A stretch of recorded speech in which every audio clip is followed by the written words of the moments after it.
അമ്മ പറഞ്ഞതല്ല, ഞാനിങ്ങനെ യൂട്യൂബിൽ നോക്കിയിട്ടാണ് ചെയ്തത്. പക്ഷെ നമുക്ക് ചില സാധനങ്ങൾ നമ്മൾ ഉണ്ടാക്കുമ്പോൾ വീട്ടുകാർ പറയുമല്ലോ, അതായത് അത് കൃത്യസമയത്ത് തന്നെ തിള വരുമ്പോൾ തന്നെ ഓഫ് ചെയ്യണം, അല്ലെങ്കിൽ ചിലപ്പോൾ പറയും ആ ചൂടിൽ നിൽക്കുമ്പോൾ തന്നെ എന്തെങ്കിലും ആഡ് ചെയ്യണം, അല്ലെങ്കിൽ ചൂട് ആറിയിട്ട് ആഡ് ചെയ്യണം. അങ്ങനെ ചില പൊടിക്കൈകളുണ്ട്.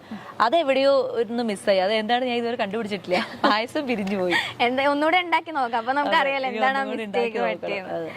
ഓക്കെ, അപ്പൊ അടുത്ത ക്വസ്റ്റ്യൻ, നമുക്കിനി ഒരുപാട് അസുഖങ്ങളൊക്കെ വരുമല്ലോ. അപ്പൊ ചേച്ചിക്ക് ഇഷ്ടമല്ലാത്തൊരു അസുഖം ഉണ്ടോ? ഇത് വന്നു കഴിഞ്ഞാൽ മെനക്കേടാണ്. എനിക്ക് ജലദോഷം വരുന്നത് ഇഷ്ടമല്ല. ജലദോഷം വന്നു കഴിഞ്ഞാൽ ഒരുമാതിരി അതായത് ജലദോഷം എന്ന് പറയുമ്പോ തന്നെ കുഞ്ഞ് അസുഖമാണ്. ശരിക്കും പറഞ്ഞാൽ വലിയ പേടിക്കേണ്ടാത്ത ഒരു പാവ അസുഖമാണ്. പക്ഷെ അത് വന്നു കഴിഞ്ഞാൽ തന്നെ എവിടെയെങ്കിലും പോവാനാണെങ്കിലും എപ്പോഴും ഇങ്ങനെ അതൊരു വലിയ ഡിസ്റ്റർബൻസ് ആണ്. അതിൽ നല്ലത് പനി പിടിച്ച് എവിടെയെങ്കിലും കിടന്നു കഴിഞ്ഞാൽ കുഴപ്പമില്ല. ഇത് ജലദോഷം വരുമ്പോ വെച്ചാൽ നമ്മൾക്കാർക്കും ആരും റെസ്റ്റ് തരില്ല. ജലദോഷമല്ലേ, കുഴപ്പമില്ല, എന്നൊരു ജോലി ചെയ്യേണ്ടി വരും, പോകുന്ന സ്ഥലത്തൊക്കെ പോകണം. പക്ഷെ പോകുമ്പോ ഇതാണ്, ഒന്നില്ലെങ്കിൽ ഇങ്ങനെ തുടച്ചോണ്ടിരിക്കുന്ന, അല്ലെങ്കിൽ വലിച്ചോണ്ടിരിക്കും. അതിലും നല്ലത് പനിയോ വല്ല സീരിയസ് അസുഖം വന്നു കഴിഞ്ഞാൽ മിണ്ടാതെ കിടക്കാം. ഓക്കെ, അടുത്ത ക്വസ്റ്റ്യൻ. നമ്മൾ ഈ കരോക്കെ ഒക്കെ ഇട്ടിട്ട് നമ്മൾ തന്നെ പാട്ടൊക്കെ പാടാറുണ്ടല്ലോ. ചേച്ചി അങ്ങനെ എന്തെങ്കിലുമൊക്കെ പാടാറുണ്ടോ? കരോക്കെ ഒക്കെ ഇട്ടിട്ട് തന്നെ ചുമ്മാ പാടിയൊക്കെ നോക്കാറുണ്ടോ? എന്തല്ലേ പാടാൻ നോക്കാറുണ്ട്. അതായത് എന്താ ഈ ചിത്ര ചേച്ചിയും അവരൊക്കെ പാടുന്ന പാട്ട് അതിന്റെ കൂടെയൊക്കെ പാടി നോക്കാറുണ്ട്. എങ്ങനെ സ്വയം എന്റെ പാട്ട് കൊള്ളാം അങ്ങനെയാണ്? അത് ആ സമയത്ത് നമുക്ക് തോന്നും നമ്മൾ നന്നായി പാടുന്നുണ്ടെന്ന്. അതെല്ലാവർക്കും തോന്നുന്ന കാര്യമാണ്. അവരുടെ കൂടെ പാടുന്നത് അത് ഓഫ് ചെയ്ത് കഴിയുമ്പോൾ നമുക്ക് മനസ്സിലാവും നമ്മൾ കുറെ പഠിക്കേണ്ടത്. റെക്കോർഡ് ചെയ്ത് നോക്കിയിട്ടുണ്ടോ? ഇല്ല, അങ്ങനെയൊന്നും ചെയ്തിട്ട് അത്ര റിസ്ക് ഞാൻ എടുക്കാറില്ല, ചുമ്മാ പാടും. ഓക്കെ, എന്തിനാണ് ചേച്ചി പൈസ കൂടുതൽ ചെലവാക്കാറ്? നമ്മള് പെൺകുട്ടികളാകുമ്പോ നമുക്ക് കുറെ സാധനങ്ങളൊക്കെ ഉണ്ടാവുമല്ലോ വാങ്ങാൻ. അതെ, പക്ഷെ ഞാൻ കൂടുതൽ പൈസ ചെലവാക്കുന്നത് എനിക്ക് ആക്സസറീസിനാണോ? ഇല്ല, എന്റെ അമ്മ എപ്പോഴും എന്റെ അടുത്ത് പറയുന്ന കാര്യമാണ്, ഒരു സാധനം ഞാൻ വാങ്ങിക്കില്ല. ഇപ്പൊ കമ്മല് മാലയൊക്കെ ആണെങ്കിലും അതിന്റെ കുറെ നാള് യൂസ് ചെയ്തിട്ട് അത് പൊട്ടിപ്പോവാണെങ്കിലേക്ക് അടുത്തത് മേടിക്കുള്ളൂ. അല്ലാണ്ട് ഒരെണ്ണം ഉള്ളപ്പോ തന്നെ കാണുന്നതെല്ലാം വാങ്ങിക്കുക, അല്ലെങ്കിൽ കോസ്മെറ്റിക്സ് ആയിക്കോട്ടെ, ഡ്രസ്സ് ആയിക്കോട്ടെ, ഇതൊന്നും ഞാൻ അങ്ങനെ ഓവറായിട്ട് അങ്ങനെ ഷോപ്പ് ചെയ്യാറില്ല. പക്ഷെ പൈസ കൂടുതൽ ചെലവാകുന്നുണ്ട്. അതെങ്ങനെയാന്ന് എനിക്കറിയില്ല. എനിക്ക് തോന്നുന്നു ഞാൻ കൂടുതലും ഇപ്പം എന്റെ കൂടെ യാത്രകളൊക്കെ പോകുമ്പോ, ഫാമിലി ഒക്കെ ആയിട്ട് പോകുമ്പോ അവർക്കൊക്കെ എന്തെങ്കിലുമൊക്കെ വാങ്ങിച്ചു കൊടുക്കുക. കൂടുതൽ ഫുഡ് എവിടെയെങ്കിലൊക്കെ റെസ്റ്റോറൻറ്റ്സ് ഒക്കെ പുതിയത് ഓപ്പൺ ആയി എന്ന് പറഞ്ഞാൽ ഞാനും എന്റെ കസിൻസ് ഒരു 6-5 ചേച്ചിയുടെ യൂട്യൂബ് ചാനൽ കാണുമ്പോഴേ അറിയാം ഭയങ്കര. അപ്പൊ ഒരു 8-9 ഗ്യാങ് ഉണ്ട് പിള്ളേര്. അവരെയും കൂട്ടിയിട്ട് ഞങ്ങള് ഇതുപോലെ ട്രാവൽ ചെയ്യുക, ഫുഡ് കഴിക്കാൻ പോവുക. അപ്പോഴൊക്കെ ആയിരിക്കും ചെലവ്. ഒരുപാട് കസിൻസ് ഒക്കെ ഉണ്ട്. എനിക്കൊരു 8 പേരുണ്ട് എപ്പോഴും സ്ഥിരമായിട്ട് കൂടെ എല്ലാത്തിനും വരുന്ന ഒരു 8 പേര്. അത് കൂടാണ്ട് വേറെ കുറെ കസിൻസ് ഉണ്ട്. അങ്ങനെയാണെന്ന് തോന്നുന്നു. അല്ലാണ്ട് ഞാൻ കൂടുതലും എന്റേതായിട്ടുള്ള ഇപ്പൊ ഡ്രസ്സ്, ലിപ്സ്റ്റിക്, കോസ്മെറ്റിക്സ് അല്ലെങ്കിൽ ആക്സസറീസ് ഒന്നും വാങ്ങിക്കാനായിട്ട് ഇതുവരെ അങ്ങനെ വലിയ പൈസ ഞാൻ ചെലവാക്കില്ല. ഈവൻ ബ്രാൻഡഡ് സാധനം തന്നെ ഞാൻ വാങ്ങിക്കുന്നത് വളരെ അപൂർവങ്ങളിൽ അപൂർവമാണ്. ആരെങ്കിലും ഒക്കെ എന്തെങ്കിലുമൊക്കെ വഴി കൊളാബ് ഒക്കെ തരുമ്പോഴാണ് ബ്രാൻഡഡ് സാധനങ്ങൾ തന്നെ വാങ്ങിക്കുന്നത്. അല്ലാണ്ട് ഞാൻ അത്യാവശ്യം കൊളാബ് വഴി തന്നെ നമുക്ക് ഒരുപാട് വരുന്നുണ്ട്. അത് മാത്രല്ല, ബ്രാൻഡഡ് ഒക്കെ അങ്ങനെ ഞാൻ ഭയങ്കര ബ്രാൻഡ് കോൺഷ്യസ് അല്ല. എന്റെ ഇത് ഇങ്ങനെയായിരിക്കണം. എന്റെ ഫോണ് തന്നെ ഞാൻ ഇതുവരെ മാറ്റിയിട്ടില്ല. 5 വർഷമായി. 8+ ഞാൻ ഇപ്പോഴും നിൽക്കുന്നത്. എനിക്ക് അത് വലിയ ക്രേസ് ഇല്ല. ഓക്കെ, വേഗം തന്നെ ഒരു ഫോണ് വാങ്ങിക്കണം, എന്താ അറിയില്ല, ഒരു ചെറിയ പിശുക്ക് ഉണ്ടാവും, അതായിരിക്കും, അറിയില്ല. അല്ല, അത് കുഴപ്പമൊന്നുമില്ല. അത് ലൈഫിൽ കുറച്ച് പിശുക്കൊക്കെ നല്ലതാണ്. അല്ലെങ്കിൽ പിന്നെ നമുക്ക് കൺട്രോളിലാണ് ചെലവാക്കി തീർത്തളയും. ഓക്കെ, വേറെ അറിയുന്നു ഇംഗ്ലീഷ് മലയാളം ഒക്കെ അല്ലാതെ ചേച്ചിക്ക് വേറെ ലാംഗ്വേജസ് ഏതൊക്കെയാ? എനിക്ക് ഹിന്ദി അത്യാവശ്യം സംസാരിക്കാൻ അറിയാം, തമിഴ് സംസാരിക്കാൻ അറിയാം, തെലുഗു ഒക്കെ കേട്ടാൽ ഇങ്ങനെ മനസ്സിലാക്കിയിട്ട് ഒരു തട്ടിമുട്ടിയൊക്കെ പോകാൻ പറ്റും. പിന്നെന്താ കേൾക്കാൻ ഇഷ്ടമല്ലാത്തൊരു വേർഡോ? എപ്പോഴും അമ്മയൊക്കെ ആണെങ്കിലും അല്ലെ ആരെങ്കിലും ഒക്കെ എന്തെങ്കിലും എപ്പോഴും പറയുമ്പോ എപ്പോഴും ഇത് കേൾക്കണമല്ലോ എന്നാല്. അമ്മ എപ്പോഴും എന്നോട് പറയുന്നത് എന്താന്ന് പറഞ്ഞു കഴിഞ്ഞാൽ, അമ്മ കൊറേ പറയും ഞാൻ അത് ചെയ്തില്ല, ഞാൻ ഇത് ചെയ്തില്ല, മടിയാണ്. പക്ഷെ എനിക്ക് വലിയ മടിയുള്ളതായിട്ട് എനിക്ക് തോന്നിയില്ല. പക്ഷെ അമ്മ പറയും എനിക്ക് ഭയങ്കര മടിയാണ്. എല്ലാ അമ്മമാരും അങ്ങനെ പറയും. ശ്രദ്ധയില്ല, അമ്മ പറയും ശ്രദ്ധയില്ല, അതാണ് ഇതാണ് എന്നൊക്കെ പറയും. അല്ലാണ്ട് എനിക്ക് കേൾക്കാൻ ഇഷ്ടമല്ലാത്ത വേർഡ് എന്ന് ചോദിച്ചു കഴിഞ്ഞാൽ, എനിക്ക് മറ്റുള്ളൊരു, അതായത് ഇപ്പൊ ഞാൻ ഒരു കാര്യം പറയാന്ന് വെച്ചു, ഇപ്പൊ എന്താ പേര്? പാർവതി. പാർവതി, നമുക്ക് ഒന്ന് അത് ചെയ്യണം എന്ന് പറയുമ്പോ പാർവതി പറയാണ് നാളെ ചെയ്യാം, ഇന്ന് വയ്യ. അതെനിക്ക് ഇഷ്ടമല്ല. ഒരു കാര്യം നമ്മൾ ഡിസൈഡ് ചെയ്ത് നമ്മൾ അപ്പൊ തന്നെ ചെയ്യണം.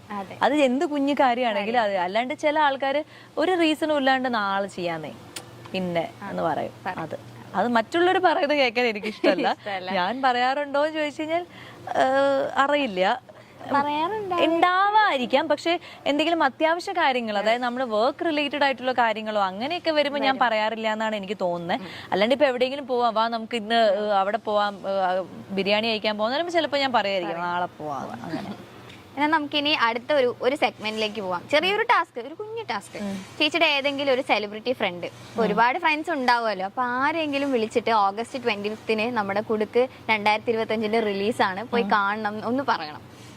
അവരെ വിളിച്ചിട്ട് ഞാൻ ഇത് മാത്രം പറയണം. ആരാ? എല്ലാരും ഓരോ, ഞാൻ അനുശ്രീ ഒന്ന് ട്രൈ ചെയ്ത് നോക്കാം.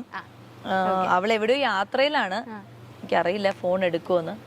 സ്പീക്കറിൽ ഇടണോ? വേണ്ടല്ലോ, സ്പീക്കർ ഇടണം, ഞങ്ങൾക്ക് കേക്കണ്ടേ. അനു നീ എവിടെയാ? അവിടെ സ്റ്റോറി ഇടണ അത് പിന്നെ ഇടാം. തൽക്കാലം ഞാൻ ഒരു കാര്യം ഓർമ്മിപ്പിക്കാൻ വിളിച്ചതാ. ഈ August 25 മറ്റേ കുടുക്ക് 25 സിനിമ 2025 സിനിമ റിലീസാണ്. അപ്പൊ നീ ആ സമയത്ത് ഇപ്പൊ നാട്ടിലില്ലല്ലോ നീ? വന്നു. ആണോ? എന്നാ നീ ആ സിനിമ 25 അപ്പൊ അത് ഇറങ്ങുമ്പോ എപ്പോഴെങ്കിലും സമയം കിട്ടുമ്പോ കാണണം കേട്ടോ.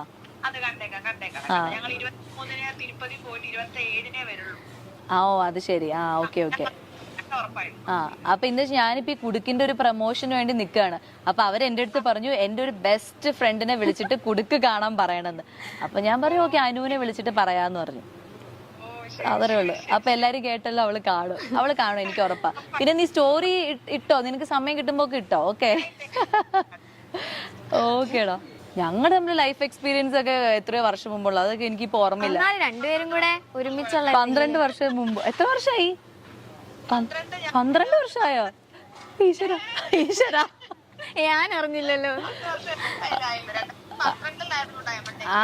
അതെ ശരിയാ. ഓ അത്രയും വർഷത്തെ ഇത്രയും വർഷത്തെ ഫ്രണ്ട്ഷിപ്പ് അല്ലേ? അപ്പൊ എന്തെങ്കിലും രണ്ടുപേരും കൂടെ ഒപ്പിച്ച എന്തെങ്കിലും, അല്ലെങ്കിൽ രണ്ടുപേരും അങ്ങനെ ഒപ്പിക്കാറൊന്നുമില്ല. ഞങ്ങൾ നല്ല കുട്ടികളായിരുന്നു. ഞങ്ങൾ രാത്രി മസാല ദോശ കഴിക്കാൻ, എന്നെ രാത്രി മസാല ദോശ കഴിക്കാൻ കൊണ്ടുപോയത് ആദ്യമായിട്ട് ഇവളാണ്. ബാക്കിയൊക്കെ ഞാൻ രാവിലെ മസാല ദോശ കഴിക്കാറുള്ളൂ. അനുവാണ് എന്നെ രാത്രി കൊണ്ടുപോയത്. അല്ലേ? അതെന്താണ് ആ ഒരു മസാല ദോശ രാത്രി കഴിക്കാണ്ടായ സാഹചര്യം? അത് സ്ഥിരം തട്ടുകട എന്ന് പറഞ്ഞാൽ അനു എപ്പോഴും തട്ടുകട എക്സ്പീരിയൻസ് പറയും. തട്ടുകട അത് കിട്ടും ഇത് കിട്ടും. ഞാൻ പക്ഷെ അത് എക്സ്പീരിയൻസ് ചെയ്തിട്ടുണ്ടായിരുന്നില്ല. അപ്പൊ അങ്ങനെ ഇവള് പറഞ്ഞിട്ടാണ് ഞങ്ങൾ തട്ടുകടയിൽ പോയി പൊറോട്ട, ബീഫ്, മസാല ദോശ തുടങ്ങിയ ഭക്ഷണങ്ങളൊക്കെ കഴിക്കുന്നത്. അതാണ്. ഓക്കേടാ, ശരി. ബൈ.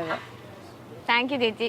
അതെ, അപ്പൊ അതാണ് ഇപ്പൊ പറഞ്ഞപ്പോഴാണ് അനുവാണ് എനിക്ക് തോന്നുന്നു എന്റെ ഇൻഡസ്ട്രിയിലെ ഏറ്റവും ഒരു ക്ലോസ് ഫ്രണ്ട് എന്നുള്ള രീതിയിൽ അനുവാണ്. ഞങ്ങളുടെ ആ ഒരു റിയാലിറ്റി ഷോ മുതലുള്ള ഒരു പരിചയമാണ്. ഓക്കെ ചേച്ചി, അപ്പോ thank you so much. Task എല്ലാം ചേച്ചി വളരെ ഗംഭീരമായി കംപ്ലീറ്റ് ചെയ്തിരിക്കുന്നു. ഓക്കെ, അപ്പൊ എന്തായാലും ഓൾ ദ ബെസ്റ്റ്. കുടുക്ക് 2025 മൂവി വൻ ഹിറ്റ് ആവട്ടെ. പോലെ തന്നെ നമ്മളെല്ലാരും ഭയങ്കര കണ്ടിട്ട് അഭിപ്രായങ്ങൾ തീർച്ചയായിട്ടും പറയും. ഓക്കെ ചേച്ചി, all the best. Thank you. കഴിഞ്ഞ വർഷമായിരുന്നു നടിയും അവതാരകയുമായ സ്വാസിക വിജയ് വിവാഹിതയായത്. ടെലിവിഷൻ താരവും മോഡലുമായ പ്രേം ജേക്കബാണ് നടിയുടെ ഭർത്താവ്. സുരേഷ് ഗോപി, ഇടവേള ബാബു, രചന നാരായണൻകുട്ടി, മഞ്ജു പിള്ള, സരയു തുടങ്ങി നിരവധി പേർ വിവാഹത്തിൽ പങ്കെടുക്കാൻ എത്തിയിരുന്നു. ഏറെ നാളത്തെ പ്രണയത്തിന് ശേഷമാണ് ഇരുവരും വിവാഹിതരായത്. കഴിഞ്ഞ വർഷം ഇതേ ദിവസമായിരുന്നു വിവാഹം. 1ാം വിവാഹ വാർഷികത്തിൽ വീണ്ടും വിവാഹിതരായിരിക്കുകയാണ് താരദമ്പതികൾ ഇപ്പോൾ. ഇതിന്റെ വീഡിയോ പ്രേം സോഷ്യൽ മീഡിയയിൽ പങ്കുവച്ചിട്ടുണ്ട്. തമിഴ് ആചാരപ്രകാരമാണ് ചടങ്ങ് നടന്നത്. 1 വർഷം വളരെ പെട്ടെന്ന് കടന്നുപോയി. തമിഴ് ആചാരത്തിൽ വീണ്ടും വിവാഹിതരാകാൻ ഞങ്ങൾ തീരുമാനിച്ചു. ഇത് മനോഹരമാക്കി തീർത്ത എല്ലാവർക്കും നന്ദി. ഷൂട്ടാണെങ്കിലും ഞങ്ങൾ രണ്ടുപേർക്കും ഇതൊരു യഥാർത്ഥ കല്യാണമായി തോന്നി. എല്ലാവരോടും സ്നേഹം എന്ന അടിക്കുറിപ്പോടെയാണ് പ്രേം വീഡിയോ പങ്കുവച്ചത്. വീഡിയോയ്ക്ക് താഴെ നിരവധി പേരാണ് താരദമ്പതികൾക്ക് ആശംസകൾ അറിയിച്ചുകൊണ്ട് എത്തിയിട്ടുള്ളത്. വൈഗ എന്ന ചിത്രത്തിലൂടെയാണ് സ്വാസികയുടെ സിനിമ അരങ്ങേറ്റം. റാട്ട്, കുമാരി, ഉടയോൾ, 10ാം വളവ്, ഇട്ടിമാണി, മെയ്ഡ് ഇൻ ചൈന, കാറ്റുമഴയും, സ്വർണ്ണക്കടുവ, കുട്ടനാടൻ മാർപ്പാപ്പ, അറ്റ് വൺസ്, ഒറീസ, സ്വർണ്ണ മത്സ്യങ്ങൾ, അയാളും ഞാനും തമ്മിൽ, ബാങ്കിംഗ് അവേഴ്സ്, മോൺസ്റ്റർ, ചതുരം, വാസന്തി തുടങ്ങിയവയാണ് സ്വാസികയുടെ പ്രധാന ചിത്രങ്ങൾ. വിവേകാനന്ദൻ വൈറലാണ് സ്വാസികയുടെ ഒടുവിൽ റിലീസിനെത്തിയ ചിത്രം. കൂടാതെ സീരിയലുകളിലും അഭിനയിച്ചിട്ടുണ്ട്.